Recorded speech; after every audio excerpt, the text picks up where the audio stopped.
Donc oui, nous sommes à Levallois.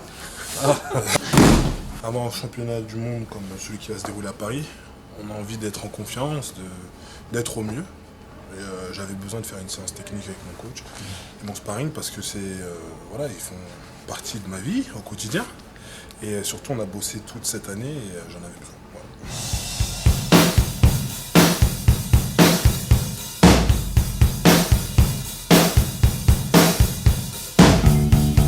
Ça se prépare comment les championnats du monde? C'est pas grave, sur le tapis.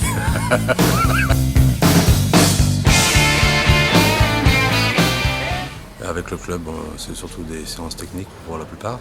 Voilà, on peaufine les derniers réglages, les derniers automatismes. Tu as besoin du regard de Christian lorsque tu seras sur le tatami?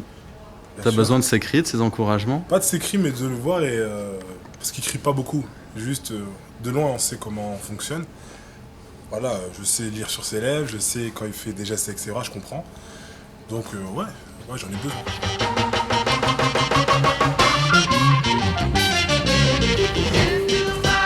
Le judo, c'est quand même un travail d'équipe, même si tu es tout seul sur le tatami? Ah oui, carrément. Le judo, c'est un travail d'équipe, que ce soit avec l'entraîneur de club, le coach fédéral ou bien tout le service médical. Ouais, c'est un travail d'équipe. Et c'est toi qui fais la différence, quoi. Après, c'est vrai que c'est moi qui suis sur le tapis, mais derrière, dans l'ombre, caché dans l'ombre, il y a toute une équipe. On l'accompagne, c'est tout. Le reste, tout le boulot, c'est lui. Hein. On n'est pas sur le tapis à se battre à sa place. Hein. Tu auras le trac quand eux vont monter sur le tatami? Ah ouais, toujours. Pourquoi? Bah, tu vis pour eux, hein. En gros, c'est eux qui s'entraînent, mais tu fais tous les jours avec eux. T'as envie qu'ils réussissent, hein. Sinon c'est. Moindre action, t'es sur le qui-vive. Moi, je bouge énormément. Celui qui est à côté de moi, il prend des coups de pied. Donc...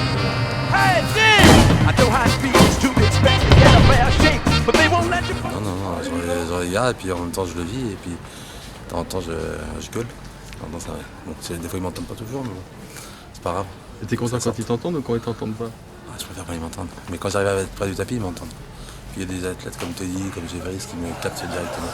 Au regard, ils savent où je suis dans les gradins en général. Et hop, ils savent où je suis et la première info que je leur donne, ils la prennent tout de suite. Tu penses que ta présence peut faire la différence de temps en temps? Bah Teddy m'a demandé.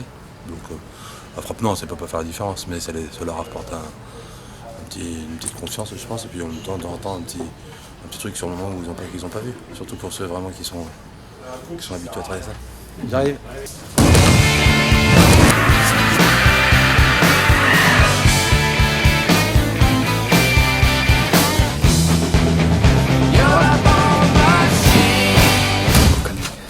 Et vous faites quoi ici? J'ai préparé le sparring pendant l'été dernier et on finit maintenant l'entraînement, la technique. Pas trop mal? Aujourd'hui oui, parce qu'aujourd'hui il y a vraiment la forme. Ouais. Mais c'est pas vraiment mal. Ça c'est un judo.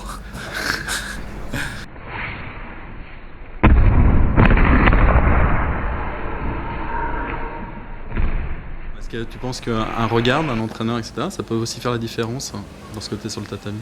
Bien sûr, parce que plusieurs fois je me suis mis à la place du coach et on voit plus de choses de l'extérieur. Donc quand tu as un entraîneur qui te dit fais ça, c'est qu'il le voit de l'extérieur. C'est difficile d'écouter dans ces moments-là? Ça dépend pour qui. Moi en tout cas, j'arrive à écouter. C'est pas tous les athlètes qui écoutent. Hein. Ah non. L'avantage c'est qu'il a une facilité avec un coup d'œil à savoir exactement ce qu'on doit faire. Tu lui dis juste un petit mot, tu fais. Un petit geste, tu fais. Ok, et puis en plus il a pas de doute. Donc voilà, comme il a pas de doute, il n'hésite pas. J'ai un sixième sens. C'est-à-dire que je chatte bien la personnalité des gens.